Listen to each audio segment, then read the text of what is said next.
मैं हूँ फ़रहीन इश्तियाक और कल से आप लोगों की तमाम की पोस्ट आ रही हैं, कमेंट्स आ रहे हैं, दुआएं आ रही हैं और लातादाद आप लोग मेरे वेल विशर्स हो और परवरदिगार आप तमाम लोगों को सलामत रखे और ऐसे ही मेरे लिए मेरी लाइफ में मोटिवेशन बनाए रखे और हिम्मत बढ़ाए रखे और आप सबकी भी और मेरी भी।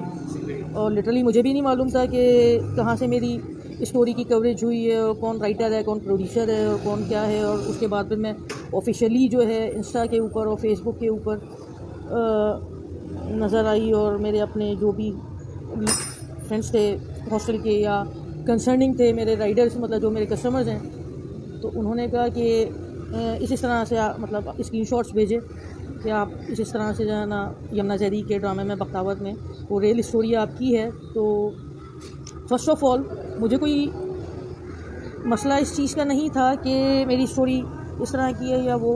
मैंने कमेंट्स जो पढ़े उसमें यमुना जहरी का, क्योंकि मैंने ड्रामा नहीं देखा तो मुझे ये नहीं पता कि उसकी एक्चुअल स्टोरी क्या है, लेकिन मुझे जितने लोगों ने भी बताया तो वो मेरी वेरी फर्स्ट डे से लेके और आज तक की स्टोरी उसमें जो है ना वो है, वो भी सर्वाइवल है। मैं भी सर्वाइवल हूँ, परवरदिगार तमाम के लिए आसानियाँ करे। लेकिन she is a best actor और मेरी भी फेवरेट है वो, और उससे मुझे कोई शिकायत नहीं है। वो अच्छा रोल करने की कोशिश कर रही है और कर रही है। लेकिन चूँकि आपको मैं बताऊं कि एक ड्रामा और एक रियल लाइफ उसमें ज़मीन आसमान का फ़र्क होता है।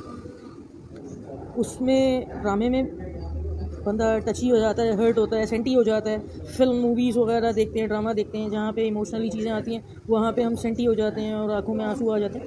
लेकिन डिफरेंट है रियल लाइफ। आप जो रियल लाइफ के अंदर फेस देखते हो डे टू डे, और जब आपको पता होता है कि आपके आगे औलाद है, आपके आगे फैमिली है, क्या सर्कमस्टांसेस हैं, क्या फेसेस हैं, आपको ही देखना है। आप अपने आप को, अपनी ज़ात को, अपनी ख्वाहिशात को मार देते हो, अपने आप को आप सफ़र कर रहे होते हो। आपको कोई शौक़ नहीं रहता कि आप क्या पहने हुए हो, क्या चप्पल है आपके पास, क्या जूता है आपके पास, उससे कोई सरोकार नहीं होता। सिर्फ एक चीज़ जो ज़िंदगी में मैंने इस 9 साल में लाहौर में और टोटल 12 साल में, क्योंकि 7th क्लास में जब मैं थी तभी मैं अपनी फैमिली को सपोर्ट करती थी। शुक्र अल्हम्दुलिल्लाह परवरदिगार मुझसे ये इम्तिहानात ले रहा है और इंशाल्लाह ताला यहाँ नहीं, दुनिया में नहीं तो आखिरत में इंशाल्लाह मुझे सुरखरू करेगा। क्योंकि तमाम एफ़र्ट्स, तमाम मेरी मेहनत मेरे अपनों के लिए, मेरे फैमिली के लिए है, मेरी बेटी के एजुकेशन के लिए, उसके बेहतर मुस्तकबिल के लिए है। मुझे इससे कोई मतलब नहीं है कि मुझे फेम मिले, मुझे लोग सर पे चढ़ा दें। मैंने ना कल चाहा था, ना मैंने आज या आने वाले आखिरी लम्हों तक ये चीज़ मैंने नहीं चाही। मेरा लाइफ बिल्कुल सीधी सादी सादा सूदा सी है। कोई भी अनारकली बाज़ार चला जाए, कोई भी कहीं पर भी चला जाए, जो लोग मुझे जानते हैं वो लोग मुझे दुआएं दे देते हैं। वही मेरे लिए इतनी ज़्यादा होती हैं, क्योंकि मुझे पता होता है कि परवरदिगार हो सकता है किसी की भी दुआ मेरा रब है रहमान रहीम है, किसी की भी दुआ मुझे लग सकती है। और इवन लिटरली ये एक ख्वाब है मेरे लिए कि कल शाम तक कोई सिचुएशन थी और कल रात को कोई सिचुएशन है और अब कोई सिचुएशन है। परवरदिगार ने तो जिल्लु मन तशा हो तो इज़्ज़ु मन तशा, जिस जिल्लत इज़्ज़त देना है वो रब देने वाला है। परेशानियाँ लाइफ में आती हैं, आके चली भी जाती हैं। खुशी गम इंसान हर फैमिली देखती है।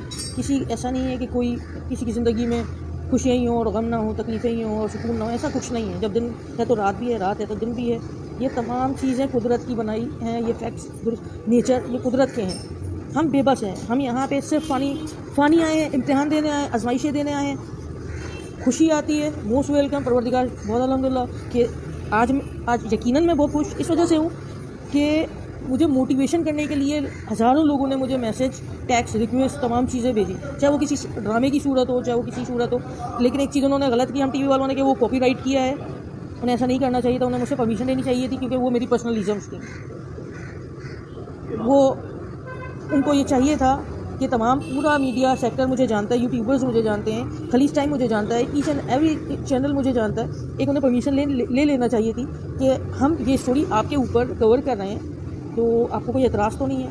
मैं रियलिस्टिक हूँ, मुझे इससे कोई गर्ज नहीं है, लेकिन मुझे आप लोगों की दुआओं उसमें सबसे ज़्यादा इंटरेस्ट हुआ, क्योंकि आप लोगों के जितनी दुआएं, जितनी आप लोगों ने मुझे विशेष दी हैं और जितनी दुआओं में, अपनी नमाज़ों में, हर तस्बीहात में मुझे याद रखा है।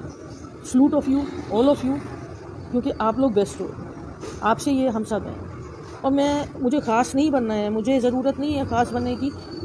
मेरे से एक दरख्वास्त है एज ए ह्यूमन बीइंग, चूँकि बख्तावर हिट हो रहा है, उसकी रेटिंग ज़्यादा जा रही हैं, अच्छी बात है, प्रमोट हो वो, और जैसे जितने भी सीरियल्स हैं जो हमारे पाकिस्तान को पॉजिटिव वाइब्स देते हैं दूसरे ममालिक में, अच्छी बात है ये आएँ। लेकिन एक जो चीज़ है ना कि मैं ख़ास नहीं हूँ और ना मुझे ख़ास बनना है।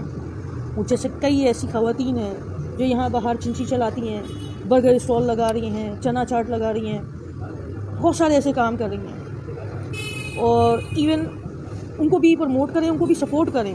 जो जिधर जहाँ मिलता है, अगर उसकी वो अफोर्डेबल है, उसकी वर्थ है, तो उनको एक मरतबा स्टेबल कर दें। मैं आपको बताऊं कि मैं काफ़ी अपनी वालदा के हवाले से, सब जानते हैं कि मेरी वालदा का रिसेंटली 4 महीने पहले इंतकाल हुआ है और इलाज चल रहा था, उसके बाद इंतकाल हुआ। वो मेरी कायनात थी, मेरी दुनिया थी, जो मुझे छोड़ के चली गई हैं। और मैंने तसव्वुर भी नहीं किया था कि मुझे इस तरह से वो छोड़ के चली जाएंगी। सॉरी टू से पीछे से आवाज़ें आ रही हैं क्योंकि मैं इस वक्त वर्कशॉप पे अपनी गाड़ी ठीक करवा रही हूँ। तो जब मैं यहाँ पे आई हूँ तो मैं फिर वापस लोन में, क्योंकि मुझे अपनी माँ का ट्रीटमेंट करवाना था, मुझे बहुत सारी वहाँ पर सारी चीज़ें घर पे देखनी थी, तो मैं वापस लोन में आई। फिर मेरी गाड़ी ख़राब हो गई। ये आपको मैं दिखा रहा हूँ अपनी गाड़ी भी, तो मेरी गाड़ी ख़राब हो गई। इसका पूरा ओवरऑल काम होने वाला, मेरे लोन सर पे, मेरे हॉस्पिटल रेंट सर पे। रियल लाइफ में जिसकी मुख्तसर एक्सपेंस होना कि वो मुख्तसर कमाता हो और एक्सपेंस ज़्यादा हो, मेरी गाड़ी का पेट्रोल हो गया, मेंटेनेंस हो गई, ऑयल हो गया, रिदा के एक्सपेंस हो गए, जो मेरी बेटी है, मेरी फैमिली के एक्सपेंस हो गए, ये तमाम चीज़ें मुझे करनी है, अपने छोटे भाई के साथ मिल के मुझे करनी है। लेकिन मुझे सिर्फ ये है कि मेरे अलावा आप लोग सपोर्ट करते हो, एक मरतबा खड़ा कर दो। सपोज़ कि ये गाड़ी मुझे दिलवाई थी जिसने भी, ठीक है, तो परवरदिगार उन सबको सलामत रखे। कोरे दिलवाई थी, 4.5 लाख की अमाउंट जमा थी। आप लोग समझ सकते हैं 4.5 लाख रुपए की अमाउंट के अंदर कोरे की हालत में होगी। उसमें इतना काम था कि अल्लाह ताला ने फ़रिश्ता भेजा और वो कोरे से मुझे ऑल्टो परवरदिगार ने दे दी। चूँकि मेरी नीयत में कल ना खोट था, ना मेरी नीयत में आज खोट है। मैंने जब भी मांगा, मैंने रब से मांगा। हाँ, ये ज़रूर है, मेरा रब वसीले और असबाब पैदा करता है। मुझे सिर्फ अपने वसीलों पे, अपने असबाब पे, कि मेरा मालिक जो है मेरा असबाब कहीं से बना देगा, मुझे मसाइल से निकाल देगा। वक्त आता है और गुजर जाता है।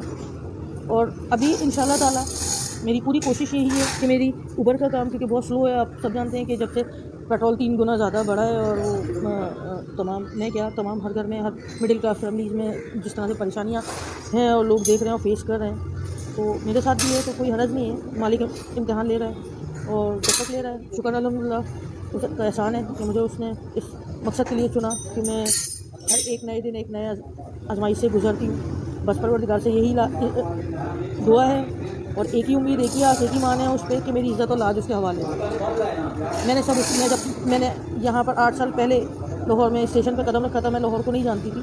इससे लाहौर में परवरदिगार से मैंने एक ही खड़े होकर स्टेशन के ट्रेन के पास ये दुआ की थी कि मालिक मेरी इज़्ज़त तेरे हवाले, मुझे रुसवा ना करना। और उस मालिक ने मुझे उन 8 सालों में जो इज़्ज़त आप सबसे दिलवाई, thank you so much for all of you. कि आप नहीं होते तो शायद मेरी हिम्मत कब की टूट चुकी होती। ये सब आप लोगों की दुआएं, आप लोगों की वजह से।